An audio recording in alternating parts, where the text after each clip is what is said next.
Well, good morning, everybody. Hang on a second. I'm Abby Hagyard, for those of you who are just joining us. I'm going to just, over in the corner here, I have this opportunity to say, hi, everyone. Welcome back. There we go. Well, ladies and gentlemen, boys and girls, humans of all shapes and sizes, what an interesting week we have had so far. Is it over? Oh, no. The week has only just begun, even though it is already Thursday. So, um, kind of a numbers thing, right? This is episode 304, which is the number 7, and today is the 7th. So who knows? And I was born on the 16th, so that's a 7. So that's a trifecta. So here's the thing I want to talk about today.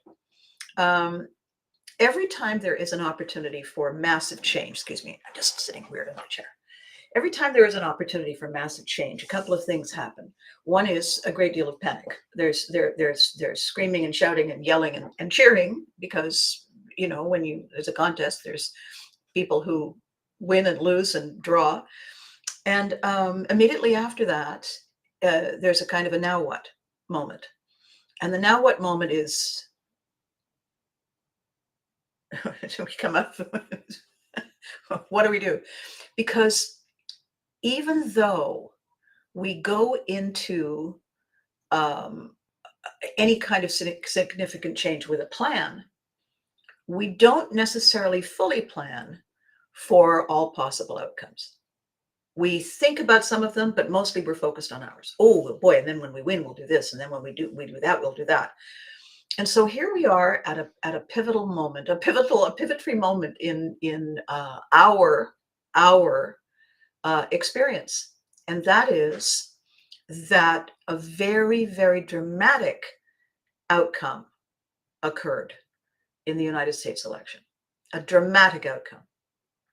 It was, every major election is always a polarizing experience. This one had many layers in its polarization. And one of the things that often happens is that people either panic or they relax or they just go to ground. They go to ground. And the reason I wanted to have this conversation today, no matter what the outcome might have been of this very, very pivotal election, is that never before in our lifetime have we been coping with such an enormous, good morning, Daniel. We have never before been coping with such an enormous amount of disorientation and disconnect and mental and emotional exhaustion. The isolating effect of the years between 20 and 24 was something we weren't prepared for. We are not an isolation kind of animal. We are a group animal. We are a tribe animal. We're not lone wolves. And so with all the things turned upside down for the years of the pandemic, no matter why, no matter what, no matter how, all that stuff is not helpful to relitigate. It doesn't get us anywhere. The point is, we didn't have the instruction book on how to be severed from the rest of the body. We did not have the coping mechanisms in place and polished and ready for reinventing all the ways we do the normal things we do. And so there was a lot of confusion. There was a lot of exhaustion. There was a lot of embarrassment. There was a lot of frustration. And then it didn't go away. And then it didn't go away. And it didn't go away. And all of the different rules and determinations and what needs to be done shifted as information came. And again, does not matter now, does not matter why or how or what the motivation was. We are talking about the after effect. And the after effect is kind of like running an uphill race in a driving wind and pouring rain. At the end of the race, everybody says, "Oh, good, you're back. Okay, here's the list of stuff we have to do." And mentally and physically and emotionally, we have all been saying, you know what? I'm going to need a minute, and I'm going to need a minute to do nothing, to reorient, to reset.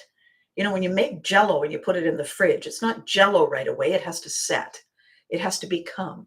It has to evolve into the substance that it's supposed to be. So do we. So do we. And as with all animals, when we feel unwell, we usually go to ground. The thing is, and that's called freeze or hide. The thing is that for those of us who had to show up every day to work in order to pay the bills and live, we had to show up when we weren't ready. And that term is called functional freeze. This is the term that the psychiatrists and psychologists and therapists have realized, that people weren't ready, but had to keep showing up. It's like walking pneumonia.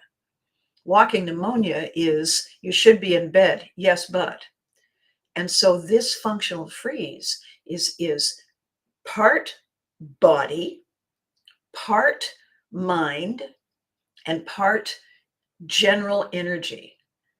And everybody in the construction term is half a bubble off plumb. We're not destroyed, we're not down, but we're not quite level yet. And in the midst of this regrouping and saying, now what did I do with my keys? And I can't find my glasses. Oh, there they are. We now have major decisions being thrust upon us. And are we making wise decisions? I don't know. It's not for me to say. What is for me to say is how we find our way, how we navigate our way through this and heal, continue to heal while being handed a thing we didn't see coming on either side. How? Because we are all broken. We start off in life broken. We start off in life imperfect. Some of us manage to patch up some of the spots. However, this, you think of it as a prolonged illness. You think if you had walking pneumonia and you had it for a year, okay, it would take you a while to reorient. It would take you a while to get your rhythm back, your routine back. It would take you a while to get yourself.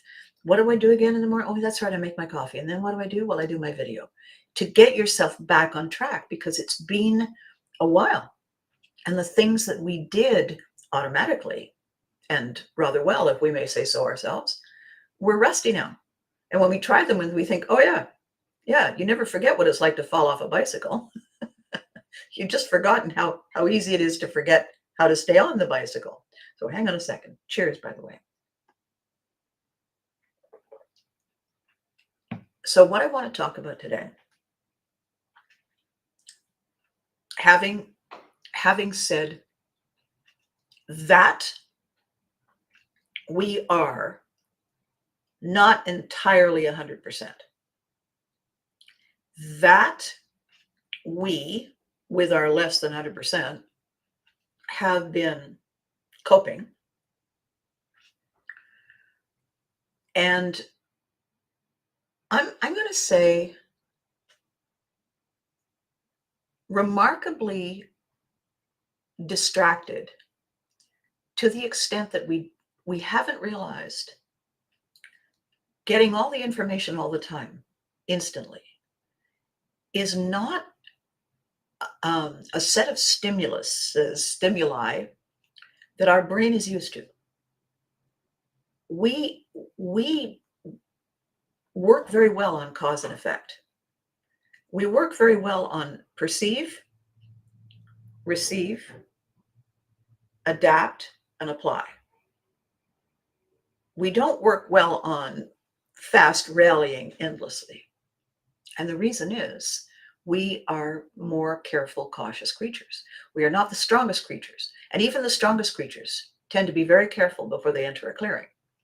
So getting all the signals and all the influx constantly, a constant barrage, coming to terms with the fact that there's something wrong everywhere all the time, and forgetting that that does not mean that there's something wrong here all the time, and that in fact forever there have been things wrong somewhere all the time, is a lot of aha to process.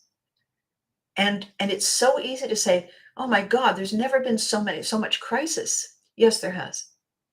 Yes, there has. We just didn't know because we didn't have instant media, instant information all the time.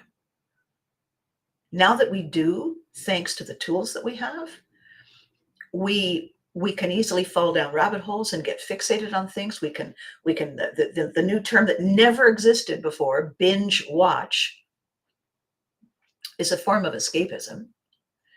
Short clips, short reels, the advent of the 5 second, the 30 second, the 60 second blurb, bleep, it's like a shot. You see a thing and then it's gone. We're not programmed, wired that way. In fact, our television show, you can't do that on television, pioneered the 30-second sketch. Our show was half an hour long with commercials, but it was made up, it was put together like a quilt, like a patchwork quilt. And our show consisted of 30-second complete sketches, not segues, not clips of. They were complete entities unto themselves. And then they went to the next one and the next one, and they were all stitched together by that episode's theme. So we created that show in the 1980s. And when you see the way cartoons have become shorter and jerkier, and when you see the way the advances of the many different platforms that you can watch these short reels on, you see the appetite. It's a potato chip world. Would you like a potato? Oh no, I couldn't. I had a banana on the train. But if we leave a bowl of potato chips, possibly with some dip, we will mindlessly eat 9 potatoes worth and wonder why we're not hungry for supper. It's a snackable kind of experience. And great, it's a buffet, it's a taster's menu, all these words that have come new into our vocabulary. They don't cover and they don't prepare us for the sudden shifts, the sit down and the talk with family over a 3-course meal, opener, main course, dessert. That was a time for everybody to get together and relive and reset our separate days in the family circle. Doesn't happen very often anymore. We've decided we're too busy. We've decided that we need to invest the time in shorter bursts with smaller groups. The outcome of that is that we don't have the luxury, if mom is busy or dad is gone, that we can talk to our aunt, our cousin, our grandparents. We can reach out because they live next door or across the street. It's not that common anymore. The village has become a village of small mini villages. Each hut is a separate village. We come together at concerts. We come together at events. We come together because we share an interest in things we like to do. We play a sport. We love a different kind of activity. And we get together, and those become our families. Those become our tribes. And we commute between them. What we don't have, unless we build it, is a common meeting place where we feel the safety and the commonality in the ordinary everyday of living, of getting up and making the breakfast and trying to figure out how to get those little pilling things off the sheets that we probably should have been taking better care of. And why is it that we always break one lace on the shoe? Why is it that we can't ever find the hairbrush? We don't ever have the time for those living conversations. Good morning, Freddie. Well, Freddie, before I continue, I just want to say from me and on behalf of everybody who comes to these videos, thank you for your work on Tuesday. Thank you. We all need people who do what you chose to do. So thank you. So, what we're talking about today, Freddie, is if everyone is broken, how do we heal? And when all the things are broken, it's not when everyone is broken, but when everything we grew up with is broken and patched up and a little wonky. How do we heal in this time, in this reality? How do we look at the things we can change and the things that we feel safe with and therefore cling to? How do we create this new family dynamic of people we love, people who like the things we like, cherish the things we cherish, do the things we do? It's going to be a new definition of people like us, because people like us originally was us from birth. What this now is becoming is chosen families, chosen tribes, chosen reasons to get together, to lean in together, to listen together, to hang on together, and to grow together, to say, what's that together? It is a family without borders. Just like my entire childhood was as a brat without borders. We are global now. Thanks to technology, thanks to the way our lives are evolving, we are not confined to a physical space, to a physical limitation. When we need each other, we are as close as a phone call. When we want to see each other, we are as close as this. We don't have to get into a vehicle of some kind and travel a great distance, because we can do it like this. Is it the same as up close and personal and touching and hugging? No. However, it is very much the next best thing. So in the last very few weeks, I've been working with a collaborating partner now, a collaborator who lives down in the great state of Florida, a place where I lived and visited for many years, and a place that I have the fondest memories of, New York and Florida.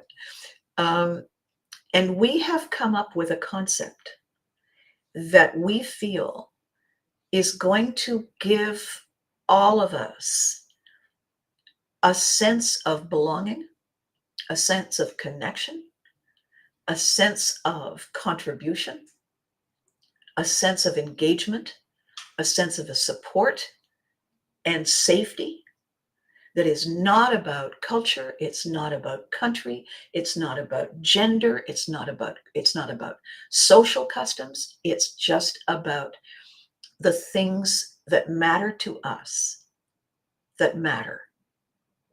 And the way we feel this is going to change the landscape is that the possibilities are endless. What I bring is, a lot of that. I bring a lot of her. I bring a lot of those bears. I bring a lot of the sensibility among all of us that somehow, in some crazy way, I became a mom. I am, in fact, Nickelodeon's #1 mom. I am the person they said must be on the show. This show needs a mom. And when they met me, they said, it's her. And so there we are. Seldom happens, but it has happened. And thanks to the internet, thanks to the internet, I get to look like that forever. However, also thanks to the internet, also get to look like the real me. I get to be this. And you get to see and talk to me and talk about all the stuff that I have been involved in over the years. And so from that side of it, from the nostalgia aspect, from the feeling that somebody gets me, somebody understands me, that is what I represent. Am I a cosplayer? We all are cosplayers in a way. We all wear costumes in order to face the different parts of our day. That's what Pivotry is all about. We put on different hats and we take on different roles and responsibilities, and we bring out the part of our personality that's going to rock the moment. What what my partner and I, my collaborating partner and I, his name is Dewey Sean. He lives in Florida, and he's very active in the entertainment the nostalgia entertainment community. He goes to a lot of these things. He hosts a lot of these things. He collects a lot of these things. He participates in a lot of these things, and he has dipped his toe into a multiple number of overlapping groups, interest groups that care about this way that we keep hold of who we are. And as we have talked about this opportunity, this possibility, every new day we see some other reason why this is the best idea ever. It is not about country. It is not about culture. It is not about rightness or wrongness of politics or religion or scientific pursuit. It takes us back to the days we knew when everything was simpler. It brings us all back to that place where we felt like we mattered. Like this counts. And that element, that moment, those memories are always with us. They became, when we turned 6 and we were watching the Care Bears, when we turned 10 and 15 and we were watching, you can't do that on television. And before the Care Bears, if you were 4, you were watching Teddy Ruxpin. In one weird, crazy 10-year moment, those 3 shows were produced in Ottawa, Canada, simultaneously and broadcast around the world, specifically for the purpose of telling kids, you got this, you are exactly who you're supposed to be, and we are 100,000 billion% with you. That's what those shows said and did. And I know that because I was in them. I was with that movement from its beginning. Every single aspect of those shows was meant to say, we are with you and you are with us. We're not alone. We're going to fix this together. We're going to find the sunlight together. And we're going to carry on our day together. And even in those moments, the sensation that we felt creating the shows, producing the shows, watching the shows, the one common word was unforgettable. Unforgettable. Nothing like it before or since. And that, Dewey and I have discussed and realized, is why nostalgia entertainment is so magical. Because it gives us today, and Freddie, you're feeling a little bit bummed out. Absolutely. The aftermath of a breaking wave is exhausting. And you have every right to feel that way. However, no matter how big the crisis, no matter how big the shift, the sun is up, the wind is blowing, and we have things to do and people to see and stuff to create. How do we heal if all of us are broken? by holding on to each other, by holding each other up, by finding the common ground that makes us smile. You're feeling a little bummed out, Freddie? I recommend that you watch any of the dumbest things I ever did on You Can't Do That on television. I recommend you watch me tripping and falling through a door. I recommend you watch me in the kitchen with disasters raining all around me. Me in the living room staring wordlessly at Dad saying and doing the most impossible thing. Watch Barth making food no one should be expected to eat. Give yourself permission to go and visit that safe spot, that sweet spot, the unforgettable spot. Do that. And I'm encouraging everybody to do that. Not to close our eyes, not to say, okay, I don't have to do any work. I'm not going to do any work. I'm going to zone out. No, no, no. I'm not talking about that. I'm talking about taking a deep breath. How to do that? Do that, taking that deep breath, by finding something that makes you laugh, by finding something that makes you smile. Because when we laugh, without even realizing it, we take that deep breath. We have to. Because when we laugh, all the air goes out of us. We have to get it back in. And the longer it's funny, the more we take those breaths. Correct? It's physics. So in that way, what Dewey and I have realized is that we are at a unique place in time. He's down there, I'm up here. We are connected like this, through this, and to each other in the same way. We can look for the threads that make all of it make sense. We can build a community of conversation and connection and recognition and happiness and joy and great energy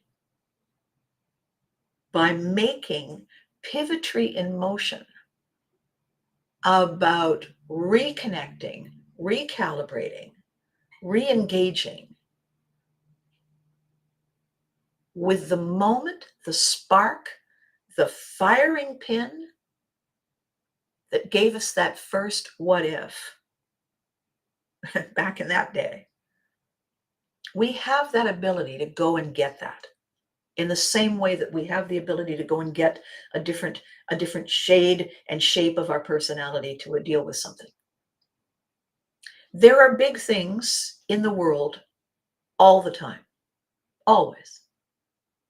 Some of them happen here. Some of them happen there. Some of them happen without even our awareness. For the people they're happening in the moment to and with, they're huge. But what we share collectively is the understanding that we are still standing. We hit a wall, we fell down. We lay there a minute to say, you know what, give me a second, give me a second, my breath back, give me a minute. And then we get up and say, okay, I have to make breakfast. I have to brush my teeth. I have to get gas for the car or charge.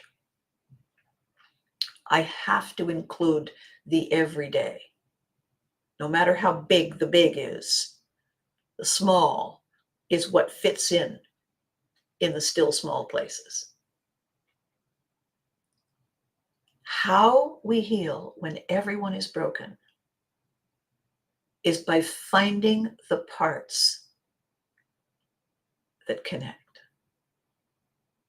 We start simple. We start small. And the momentum will carry us. Because that's how it works. I've had this image in my mind for a long time. And I want to share it with you because I was talking to Matt, my brilliant caricaturist.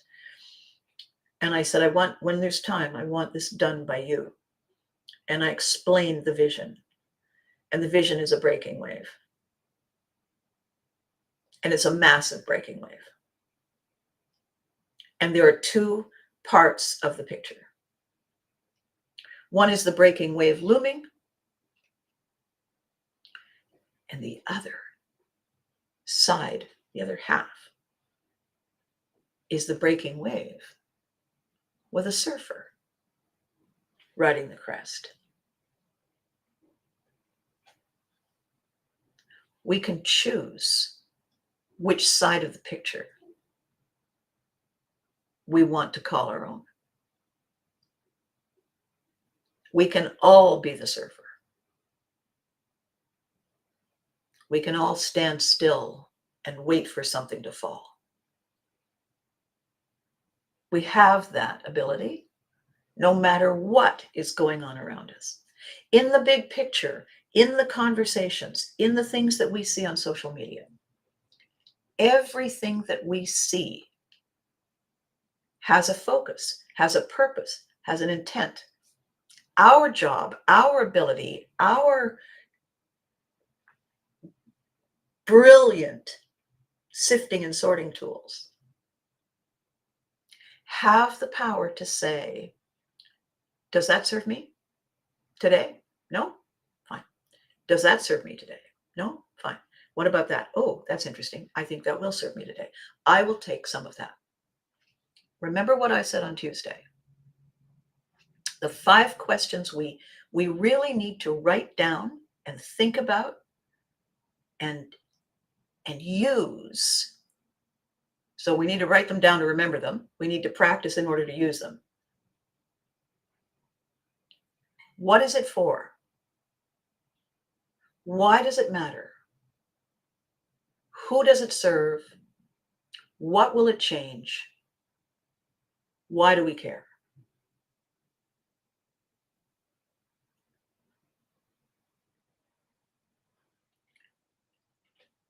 If it matters over there, then the question is, how will it affect me? If it serves them, the question is, how will that affect me? Why do I care? If that, why do I care? If something does serve me, why do I care? If it doesn't serve me, why am I wasting my time discussing it? What's in it for me? The 5 questions are part of Whipham tea. Every day we have a cup of Whipham tea. What's in it for me today? And yes, there is an element of greater good. Yes, there is an element of ripple effect. Absolutely. Absolutely, there are ripple effects. After every major decision and every major shift, the last big hurricane that hit Florida, Milton, biggest ever so far, changed many things. The one before it changed many things and many lives. I'm over here in Canada. Is there something I can do to contribute? Is there some ripple effect that will include me? Then I should know. In the meantime, as the information comes, what is in it for me today? What am I doing today? And what Dewey, Sean, and I have realized is that the community that invests its love and connection and safe space identity to nostalgia is the groundswell, is the place made specifically for all of us. It is the place where the Care Bears live. It is the place where Mom came from. It is the place where all of your superheroes go and have lunch. It is the place where we get to become and share and feel like we're part of something. And as far as I'm concerned, I would be out of my mind if I didn't say, that's a boat I want to be on. That's a boat. I'm in that boat.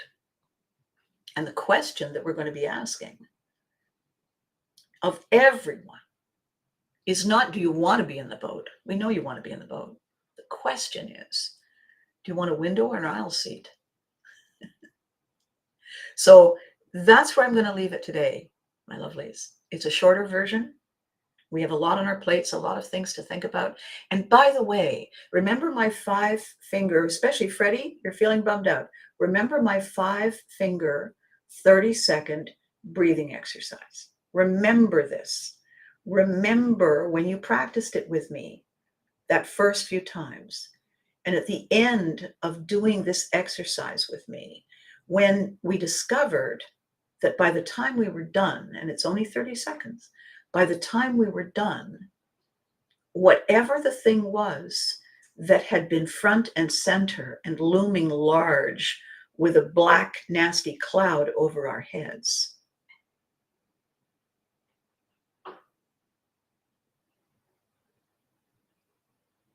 had faded. And we realized that with tools like this and connections like this, we're okay. That's what's in it for us today. Us. The usness. How this feels when we're together is unforgettable. And that's the word of the day. It's the word of the day every day. So as I love you and leave you until next week, I want you to do something for me. I always say be good to you because you deserve it. Remember to hug your loved ones because they deserve it. I want you to do something for me. I want you to say, I'm going to give it my best shot. I'm going to seize this moment. I'm going to say, we got this. We. Okay? We. We are unforgettable. We hold that power. We wear that secret badge. We are the unforgettables. Don't forget that. Pass it on to the others. And in a very short time, Dewey, Sean, and I will be able to share the news. And I think you're going to say, yes. In fact, I know it. Okay? So this weekend, on top of be good to you, be forgiving to you. Be willing to. If you're tired, give yourself permission to take a rest. If you crave comfort food and you're on a diet, okay, you know what? It's not a cheat day. It's a you deserve something that feels comforting today. You deserve. You deserve to feel that it's going to be, because it already is, exactly the way it's meant to be. Trust me. Okay? Many things to plan and do the next couple of days and over the weekend. I might pop in unexpectedly. One never knows, because I may have updates. And when I do, and wherever I do, just remember, I'm thinking about us all the time, every day. What is my theme going to be for this video? 304 videos. The number 7 on a number 7 day for a girl born on a 7 is pretty remarkable. And I want to share that magic with you. So tell the others, tell your friends that this is not a bad thing to be checking in on. And tell the others that Abby's got something up her sleeve. I mean, she usually does. And this time I've got an accomplice. Okay? So enough for now. Thank you so much for watching. Thank you so much for making this a priority. Freddie, things will feel better. Ian, you needed to hear this today. I needed to have you come and hear it and tell me so. So thank you back. And thank all of you for just being you. All right? I'll catch you next time.